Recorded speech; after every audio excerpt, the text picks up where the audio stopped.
Hello friends, welcome back to my YouTube channel. आज नवरात्रि का 9th day है और लास्ट डे है। अभी आप देख सकते हैं आज भी मौसम उतना ठीक नहीं लग रहा है।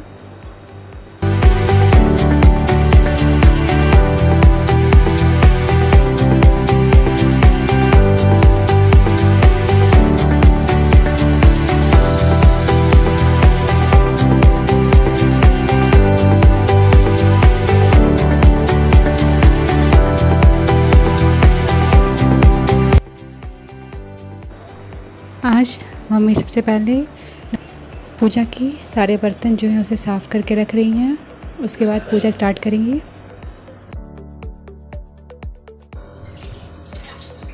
उसके बाद पूजा की स्टार्टिंग होगी। सबसे पहले फूल से डेकोरेशन किया जाएगा मंदिर का।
अब मैं नवरात्रि प्रवचन का 9वीं प्रवचन पढ़ने जा रही हूँ।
आज का मौसम सुबह से ठीक नहीं था और अब जाके बारिश भी स्टार्ट हो गया है। बहुत ही ज़्यादा बारिश हो रही है यहाँ पे।